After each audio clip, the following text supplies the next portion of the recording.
Hi guys, welcome back to Irish Footy Vlogs. Welcome back to another Premier Division review show with 20 goals this weekend over 5 games. Every game was on Friday night. Quite a few games for roller coaster rides, so there's a bit to get into. Isn't that right, JP? What's the crack? Oh, good. Been a while since we've had 5 games on a Friday.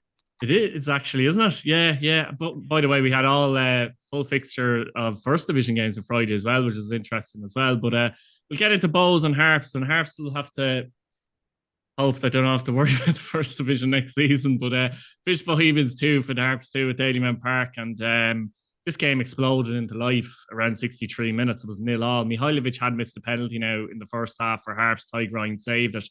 And you're thinking that's going to be crucial. And then Ethan Varian pops up, scores his first goal for Bowes in 63 to give them the lead.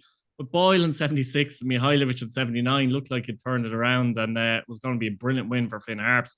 McDade in the 90th minute, though, made it 2-2 and a bittersweet start in many ways for Declan Devine. I think he would have seen, I've spoken to Bowes fans as well on the performance, I think he would have seen a lot of issues in front of his eyes in this game, and there's no magic wand, let's say, put it that way. But he'll be delighted that they nicked a draw in the end in a game whereby they could have lost it, I suppose. But I think Harps will be gutted, won't they? JP, to be honest, I know it's a point, but this stage of the season, we'll talk about UCD later. That was an opportunity missed, wasn't it? I think what would be more gutting for them is that the fact they've looked across the city and saw Yeah. UCD beating Drogheda. I think if that had ended all square, I don't think it would be as gutting having conceded in the last minute. Still would have been gutting for them because it would have given them a huge advantage. But I think, and then you look at the missed penalty right before half time. If that goes in, totally different game in the second half. And then all of a sudden they find themselves one nil down and going nowhere until they get 2 goals. Ethan Boyle, I think he's their top goal scorer this year, I think. And he's Could be not far right. off You it could be right, anyway. yeah. He's not far off it. Yeah. And a quick fire second from Mihailovic making Mm. up for the penalty miss. And you're just looking and you're thinking, well, fantastic, going to be a fantastic win for UCD, or sorry, Finn Harps. And it probably wouldn't have given their fans more enjoyment. They've inflicted first defeat on Deck on the Vine, but McDade popped up in the 90th minute. They make it two each, and as you say, Bose fans saying the performance possibly wasn't good. And I think that I mentioned this when Devine was appointed that it gives him 3 games to have a look at the squad and see what they're about and see can he move players on and make room for other players. And um, I think that's what the next 2 games I think is now for Declan is to see what he's got and who he can keep. And I think their season's effectively finished. I don't whether they can still catch Sligo it remains to be seen. But the overall disappointing season for Bulls. They'll have delighted they've got out of this one with a point, but for Finn Harps, must be kicking the belly for them. It is gutting for them, but at the same time, I suppose when you miss a penalty, go 1-0 down 63, they did come back, didn't they, and go 2-1 up, something that we don't Yeah, see from them. yeah. So at least they showed a bit of heart. They definitely showed Something some that heart we've there to do that. questioned over the last, Hmm? something Yeah. that we've questioned over the course of the season of where is the fight.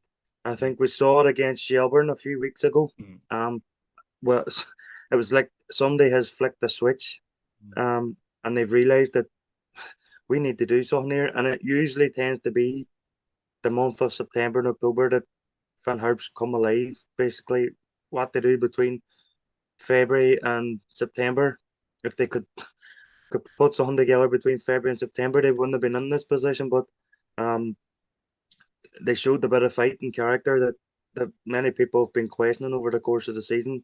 But some of their own fans, I think, have questioned it as well. And um, against Derry, obviously there was the circumstances of other things as well that could potentially played into their lackluster performance.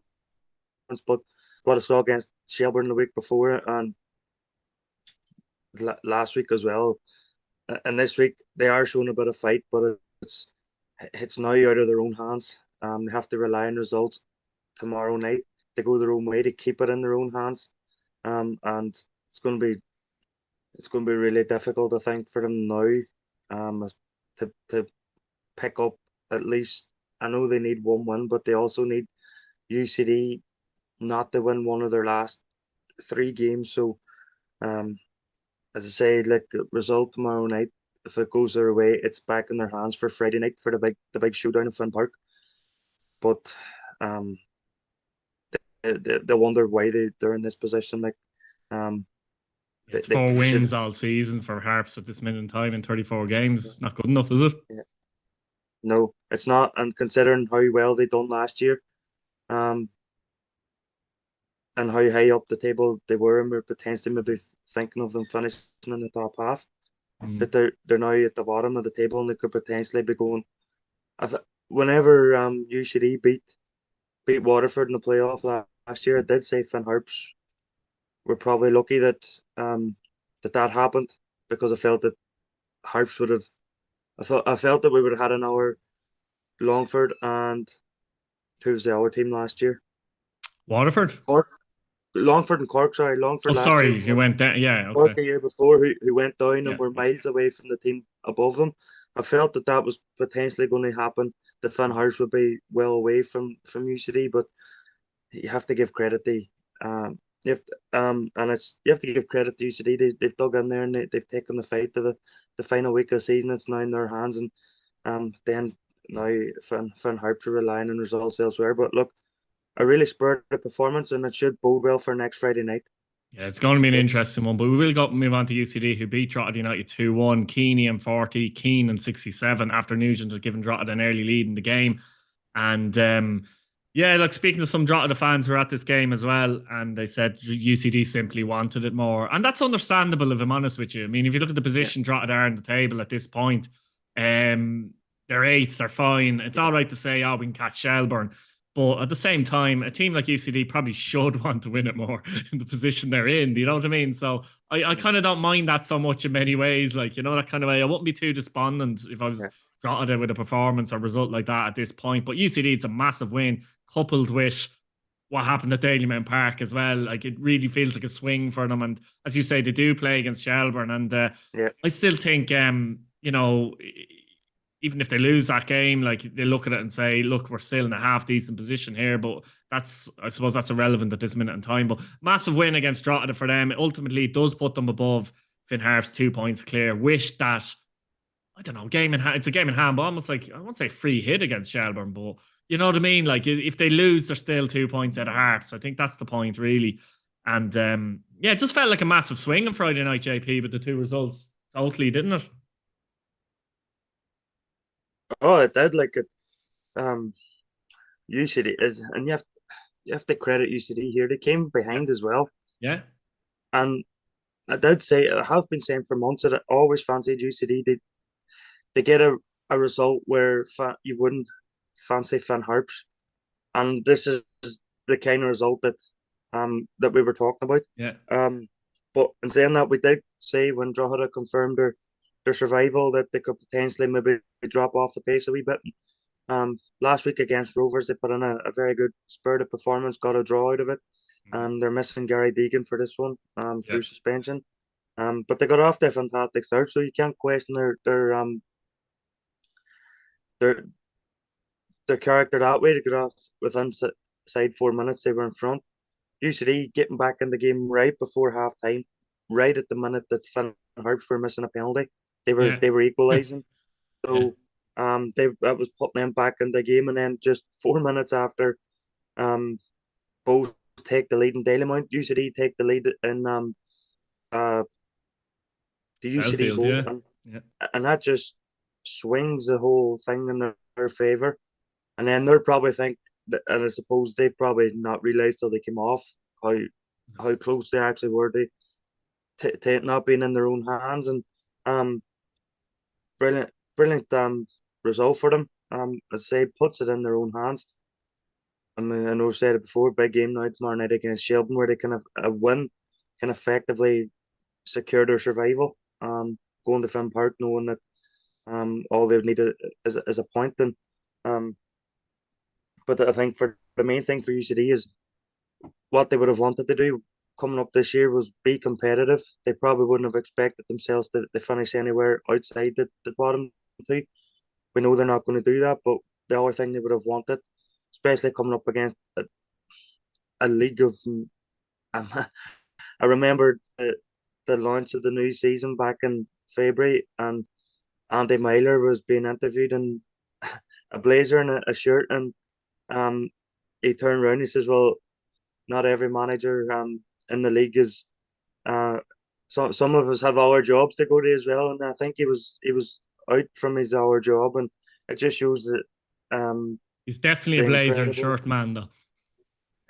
just shows the incredible it just makes it even more incredible that they're able to compete, and they've put themselves in a great position because, as we know, Harps have been in the Premier Division for 2 or 3 years now. I think it's probably the longest they've had in a while. Yeah. And say myself included, many were tipping UCD to be cut adrift, and they weren't. They hung in there, they dug in there, and look, fantastic result for them. And they'll want to finish the job now in the next week or so. Yeah, definitely an interesting week ahead for Harps and UCD, I have to say. Looking forward to that battle. Yeah, talking about roller coasters before, Dundalk 3 Sligo Rovers 3 at Oriel Park, and crazy game, really. Livock gives Sligo the lead on 22 minutes. Alfie Lewis equalises. We'll talk about that in a minute. O'Kane makes it 2-1 on 54. Keane on 76 then makes it 2-2. Mata then puts Sligo 3-2 up on 83, and Keith Ward, I suppose, saves the day with a late equaliser in injury time to make it 3-3. First of all, before we really talk about the game, so Alfie Lewis's goal was some strike, wasn't it? Unbelievable. With the power, it felt Unbelievable. like it was in the net Once it as left he his hit foot. it, literally. It was so Yeah. powerful, wasn't it? You're Yeah, never no saving that. keeper. I don't care who's in goal, by the way. No, you can stick two keepers in the net and they're not saving that. Unbelievable strike.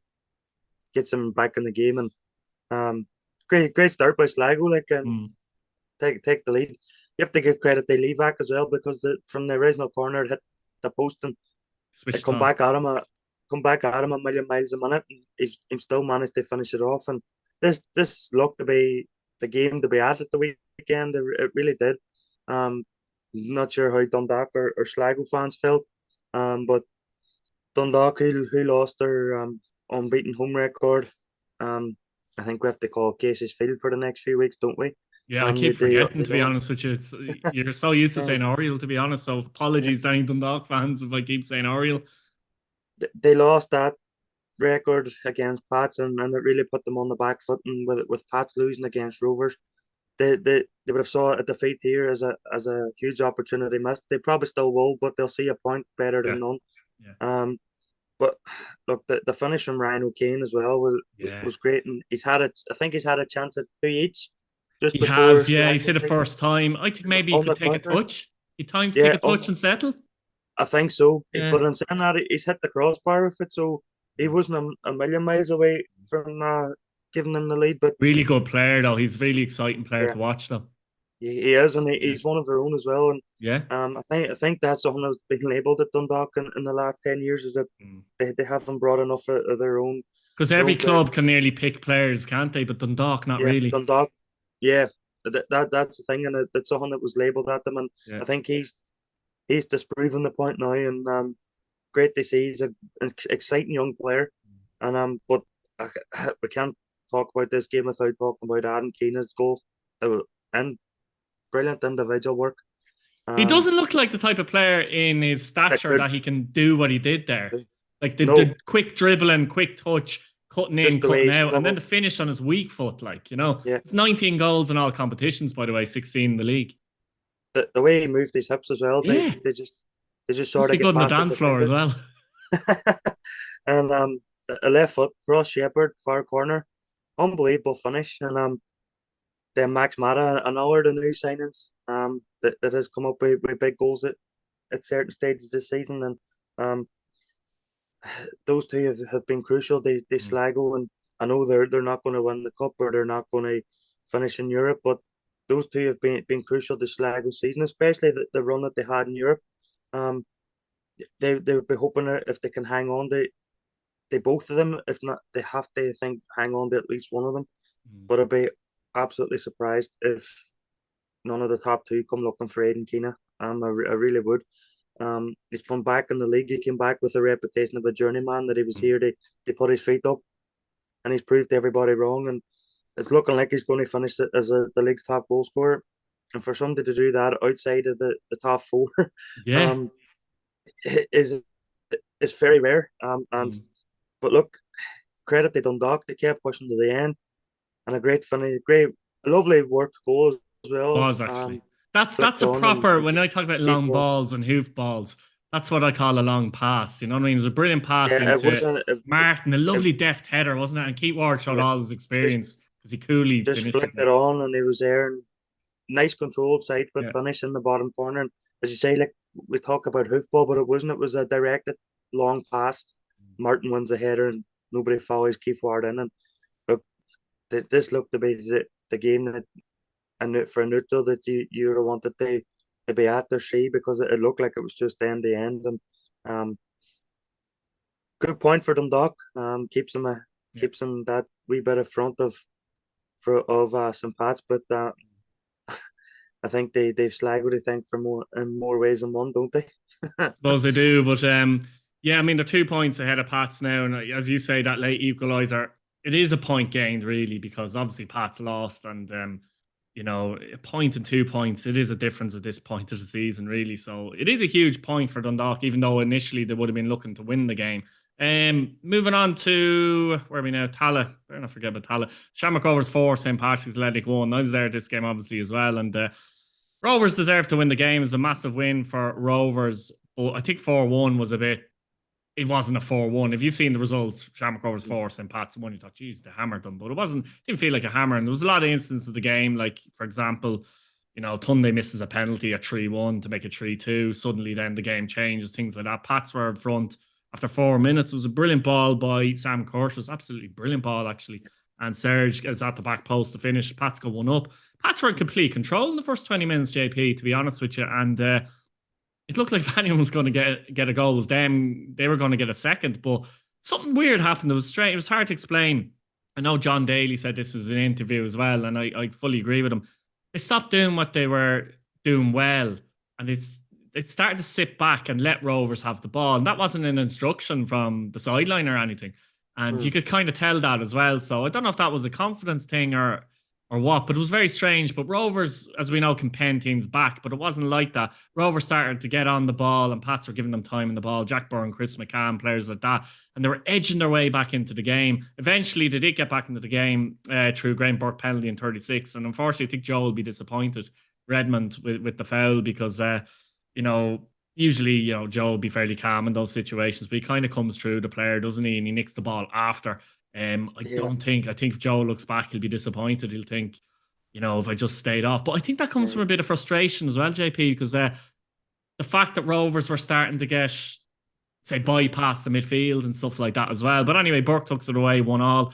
On half time, then Cleary makes it 2-1. I think this was probably a sickener for Pats, because as you can see, we've discussed this, but maybe the linesman didn't see it. The ref definitely couldn't see it, but maybe the linesman didn't see it.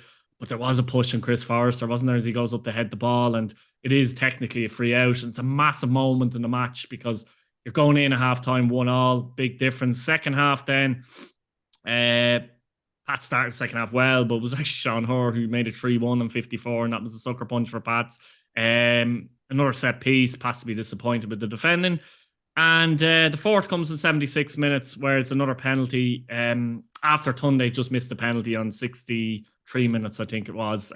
Questionable penalty, in my 69. personal opinion, as well. I have to say that I think Forrester takes the free, lays it off for Tunde. He takes a shot.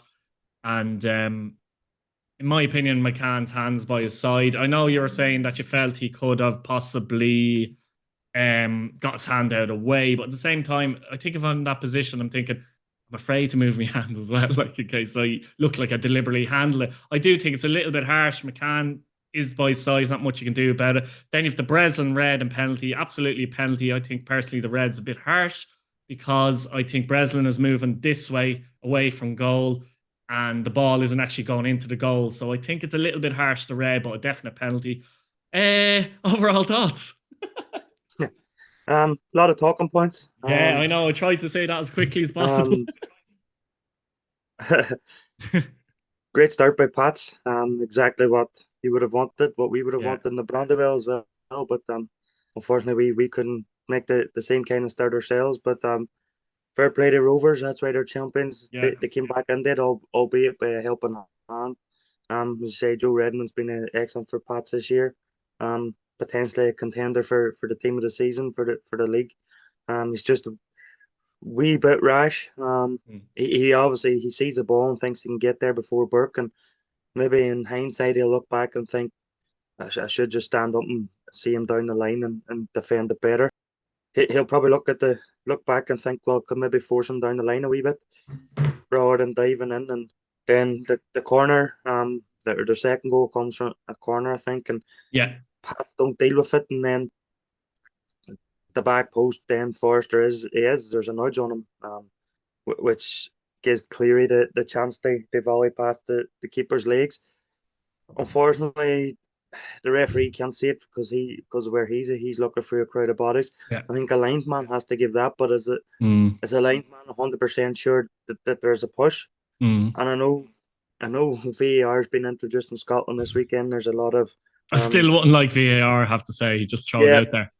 Mm, I don't want it in the League of Ireland. I no. prefer human error myself. Mm. Um and I'm not even convinced that VAR would have give that, to be honest with you, Keith, because the Well, you push. never know, judging by some of the stuff we see in the Premier League. Yeah, I'm not even convinced that if there was a video replay that Rob Hennessy would change his mind, because I think, yeah, I can't remember, was it Cleary who pushed Forrester It himself, or was was it Burke, somebody? actually. It was Burke. Burke? Mm, He's crafty. It's a little minimal sort of mm. touch, but it's enough to put Forrester off his stride It or is. off If his. you're jumping in the air, any little push is going Yeah, to knock you off your it's balance. enough to put him off, but Mm, I'm not exactly 100% sure whether VAR would overturn that. And then Rovers second half to get exactly what they want. They get an early goal, gives them a yeah. 2 goal cushion, and they're hard to beat at 0-0. Never mind 2 goals Mm. behind, and um, Pats are just looking for a way back in the game, and they're gifted it. I do think it's a penalty because of the distance that the ball has come at Chris McCann. To be honest with you, I know his hands down by his side, but Mm. the ball has come a bit of a distance. And it's not like it's popped up off somebody else and hit him.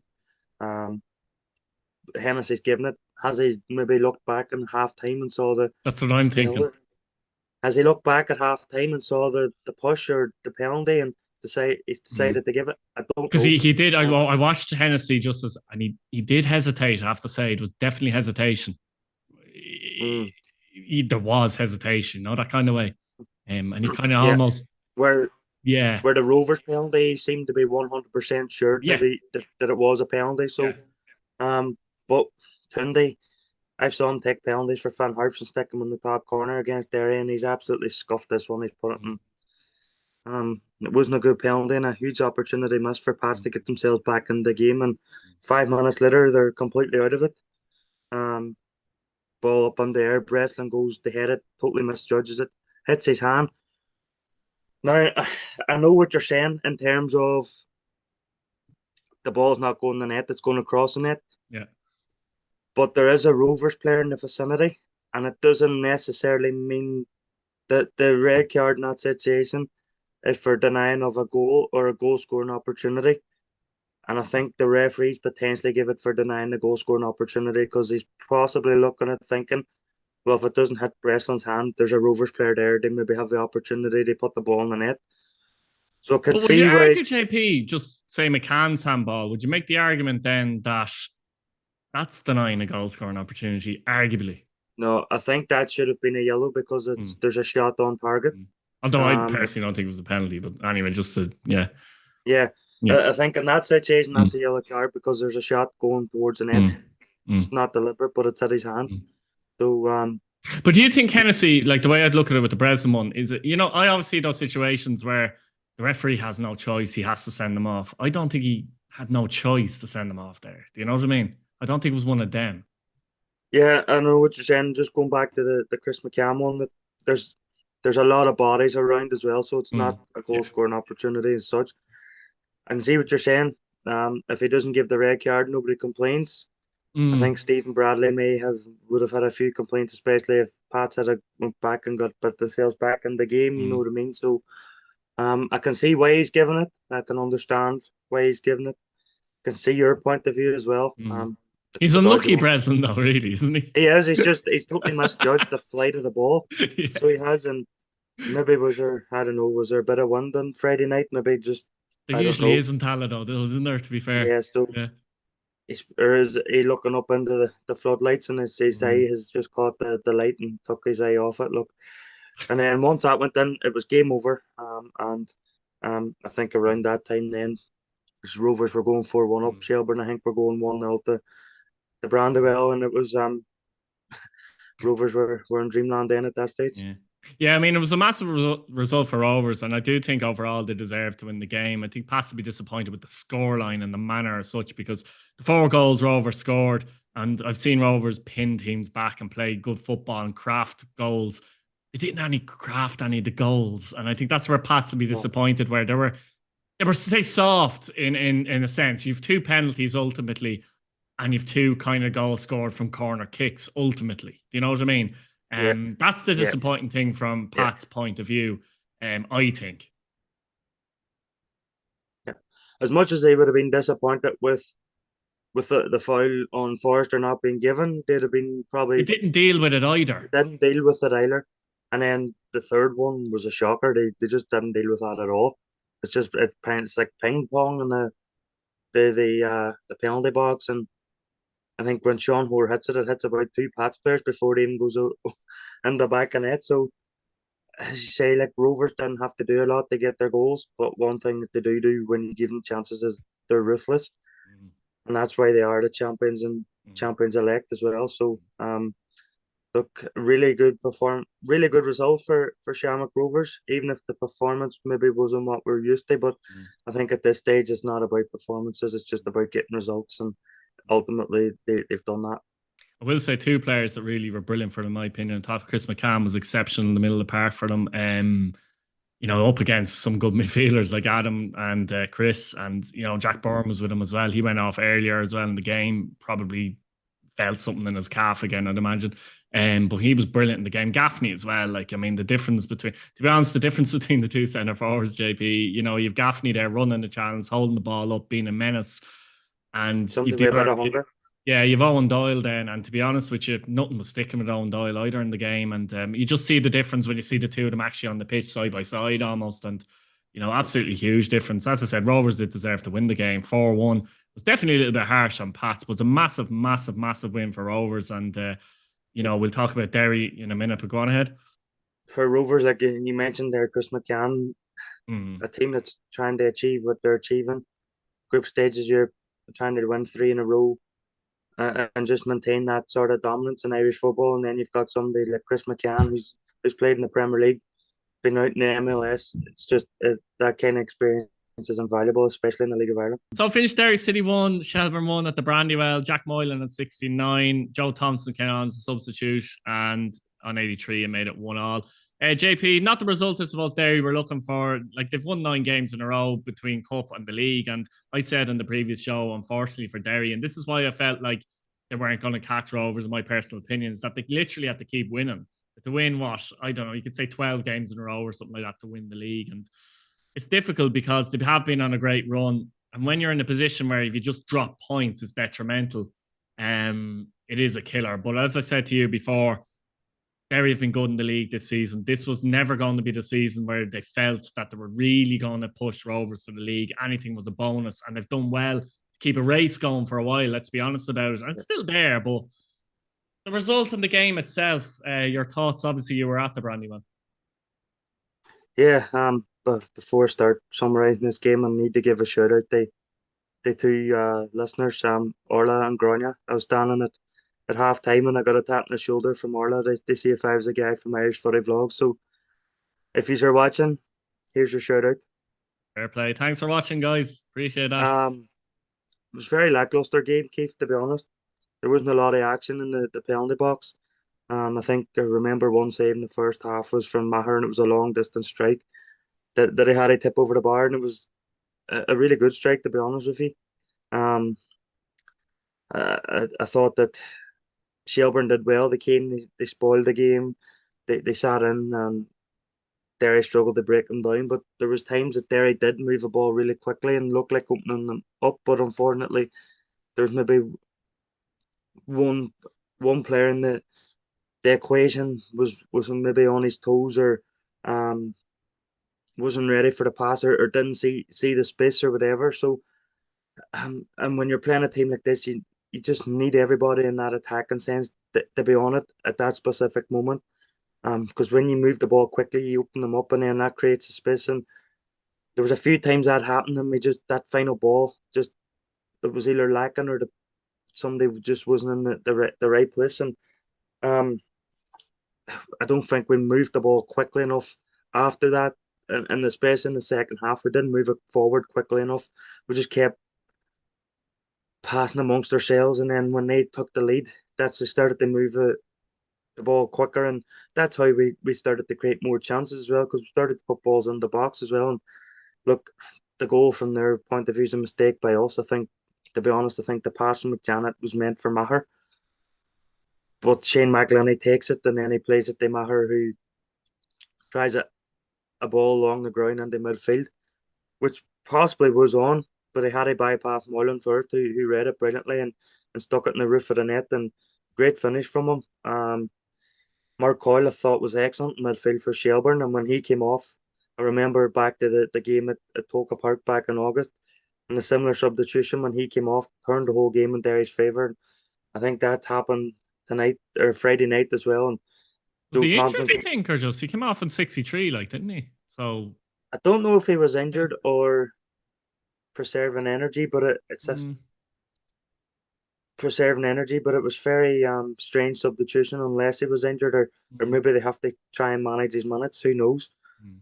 But yeah, Derry put Kavanagh on, Thompson came on, and Graydon came on after Shelbourne took the lead, and then Atkinson they came on a wee bit later, and that's when things started to happen for Derry, when they started to get men in and around the box and put crosses in it. And the goal came from, we tried to work across on the right hand side, and didn't happen, so we moved the ball to the left hand side, and Dummigan, who went to left back when Shane McElhenney went off for um I think was it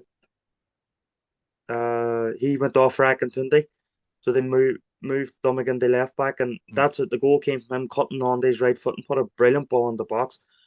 I think at this stage Shelbourne had a five at the back, and Thompson waltzes in between the three centre halves and just sticks his toe in it and puts it in the net. And he's had a great chance, similar this time from the right. I think it was Graydon put the cross in, and he's similar kind of run.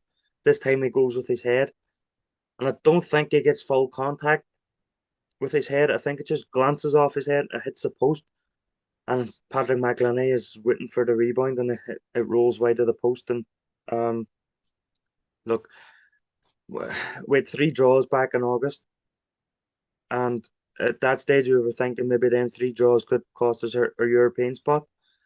You're looking back now and you're thinking, well, have they cost us maybe a potential taking it to the final day title race?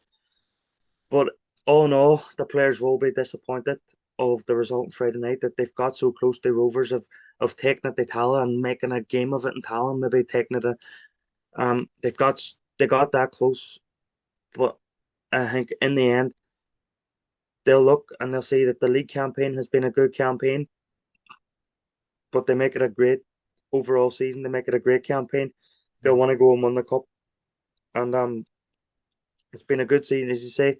This year was always about laying down a marker, showing Shamrock Rovers that we're building something. They come after their title, and I think we've done that. Albeit we've been helped by Rovers qualifying for the group stages, which has given them extra games. And in the end, they have managed they negotiate them extra games from a But at Derry the point same of view. time, Derry have still kind of put the pressure on to some degree by winning those nine Yeah, games, and I think seven yeah, in the league in a row. You know, kind of yeah, way. So they've stuck.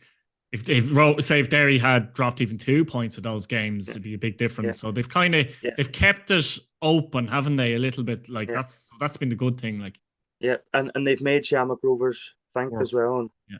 potentially going into the off season now, Stephen Bradley be thinking, right, well, Derry They're a young side, they're upcoming side. Mm. We're 3 in a row champions. We're quite aging team. Mm. Our squad are aging.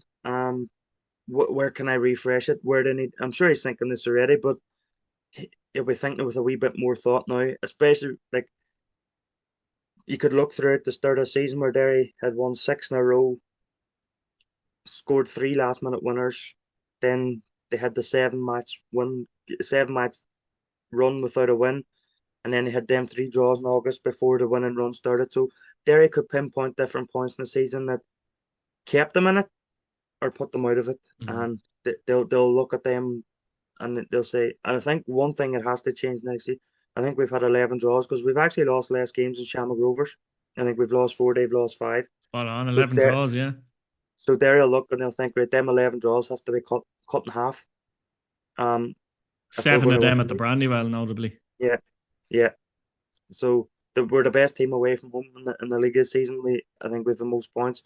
We just struggle. They turn draws into victories, and I think that's the main thing for next year. And I'm sure Rory Here's one and for you just to Patrick throw out there, JP. Just the home records, right? 17 games they've both played. Shamrock Rovers 47 points, Derry 31. difference of 16. That's 5 matches, and that's so. Crazy. So that's Um, just, that's the that's difference. where Derry need to It's not pinpoint, the difference, really. but No, well, yeah, it is. yeah, yeah. But it just It shows is, what but you it have to isn't. be at home. 8 wins Yeah, out of 17. You have to be better at home. Obviously, you still have to be good away because to win a league, you have to be good home anyway. But I mm. don't think you can win a league with a record like that. I don't think at No. home. You have to be at Out least of 18, fairly, out of very 18 decent. games, out of 18 games at home, I think if you're going to win the league, possibly maybe if they won maybe 10, 11, Mm. couple of draws. I will throw out Rovers' home record's ridiculous, though. 15 wins out of 17, 2 draws. It doesn't have to be that necessarily if your away form is No. good. Yeah. But it's 7 points off even Dundalk's home record, let's say. Mm. So, you know what I mean? But Rovers are good in any competition at home, like we've seen in Europe.